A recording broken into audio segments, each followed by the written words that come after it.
Pernahkah ada perang di Jawa yang berskala besar? Menurut kalian, ada atau tidak? Jawabannya, ada. Pada video kali ini, kita akan membahas tentang geger pecinan. Seperti apa ceritanya? Kita tahu orang-orang Cina di Indonesia itu banyak sekali dari dulu sampai sekarang. Mereka sudah melakukan perdagangan. Kalau kalian masih ingat video-video saya, bahwa sejak masa Hindu Buddha mereka sudah melakukan perdagangan atau biksu-biksu singgah ke Sriwijaya untuk melakukan untuk belajar agama seperti itu. Kemudian kalau misalnya orang-orang ini tinggal di Indonesia, mereka akhirnya menikah dengan penduduk di Jawa atau di Sumatera, intinya menikah dengan penduduk lokal seperti itu.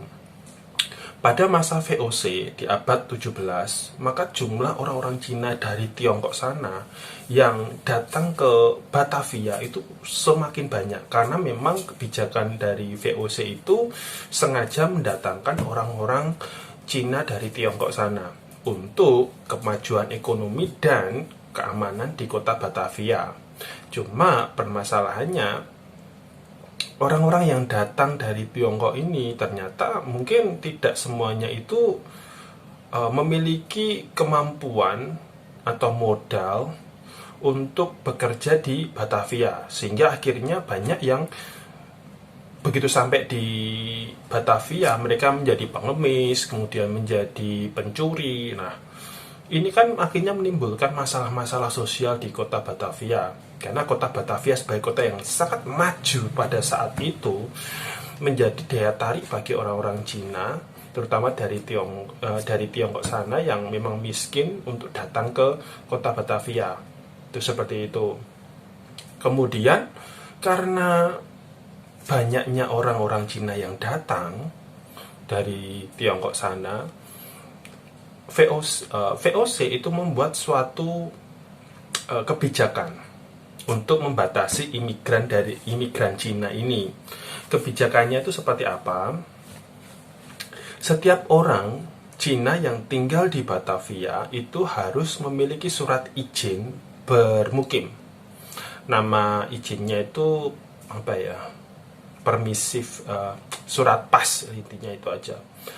Jika orang Cina ini tidak memiliki surat izin tersebut, maka dia akan dibuang ke Ceylon untuk dipekerjakan di kebun-kebun tanaman pala milik VOC, atau dia akan dikembalikan ke Tiongkok sana.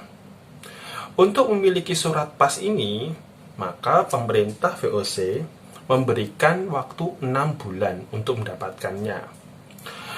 Harga resmi dari surat pas ini adalah 2 ringgit. Tetapi ternyata dalam pelaksanaannya itu harganya jauh di atas itu, lebih mahal, sehingga banyak orang yang tidak mampu untuk membeli surat pas ini. Kemudian orang-orang yang tidak punya ini akhirnya ditangkap oleh VOC. Mereka datang ke rumah-rumah seperti itu, kemudian ditangkapi. Sementara orang-orang yang berhasil lolos, akhirnya mereka melarikan diri keluar kota Batavia. Dan pada saat mereka keluar dari Batavia, mereka membentuk suatu gerombolan. Gerombolan ini tujuannya untuk mengacaukan, intinya membuat masalah begitu di Batavia, membuat masalah terhadap VOC. Di tahun 1740 terjadi kebakaran besar di Batavia. Nah, kebakaran ini bagi orang-orang VOC ini dianggap ini yang melakukan adalah orang-orang Cina yang sedang melakukan huru-hara. Nah, akhirnya apa? VOC melakukan sweeping ke setiap rumah-rumah orang-orang Tionghoa ini. Dan mereka tidak hanya melakukan sweeping, tapi mereka melakukan pembunuhan.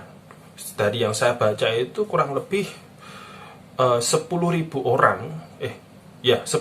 orang Tionghoa itu mati karena tindakan sweeping yang dilakukan oleh VOC ini.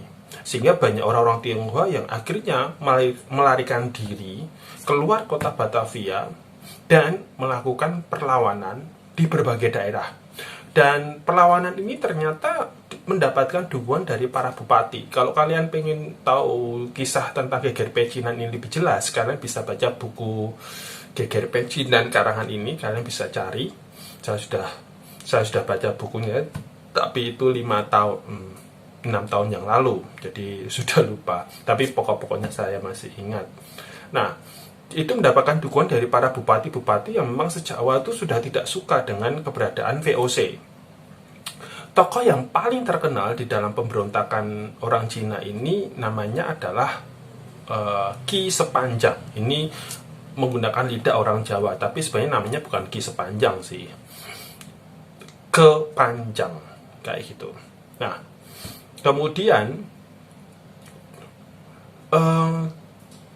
selain para bupati, ternyata Pakubuwono II pun juga mendukung, secara diam-diam juga mendukung tindakan ini. Jadi memang dia berusaha berpikir gimana caranya tidak dengan tangannya sendiri orang-orang VOC ini bisa diusir begitu. Di tahun 1741, benteng VOC di Kartasura itu berhasil dikuasai oleh pasukan Cina, sehingga pasukan VOC itu dia semakin meningkatkan serangan untuk memberantas orang-orang kelompok Cina. Perlu dipahami bahwa walaupun namanya adalah Geger Pecinan, pemberontakan orang-orang Cina, tetapi pada saat sampai ke Jawa Tengah seperti itu, orang-orang yang bergabung di dalam pemberontakan ini tidak lagi 100% orang Cina, tetapi justru sebagian besar adalah orang-orang pribumi yang memang mereka itu sudah anti terhadap VOC. Jadi orang-orang Cinanya hanya berapa persennya seperti itu saja, tokoh-tokoh pentingnya seperti itu. Nah, Pakubuwono II yang sebelumnya dia mendukung pemberontakan Cina, dia jadi bimbang. Dia berpikir, aduh nanti kalau pemberontakan ini gagal gimana ya? Aku bakal dilengserkan oleh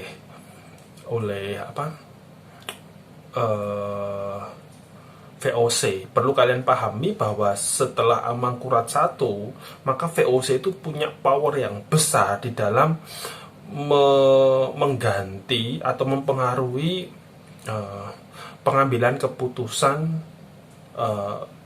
raja-raja yang ada di Mataram.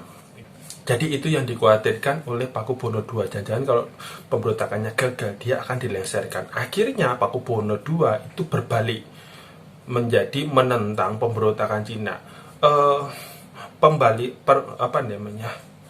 Sikap dari Pakubuwono II yang mulai menentang pemberontakan Cina ini itu menjadi anti klimaks,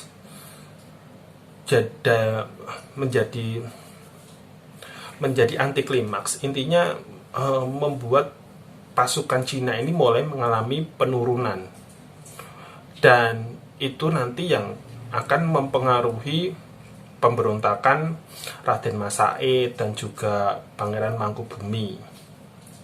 Karena ini mengakibatkan orang di dalam istana itu sudah berpikir, oh ternyata ya Pakubuwono II ini dia takut terhadap VOC. Dia khawatir akan tahtanya itu akan jatuh kalau nanti kalau nanti dia itu menentang VOC seperti itu. Nah, kalau kalian ada yang mau bertanya, silahkan bertanya di kolom komentar. Nanti saya akan mencoba menjawabnya. Sampai jumpa di video-video selanjutnya.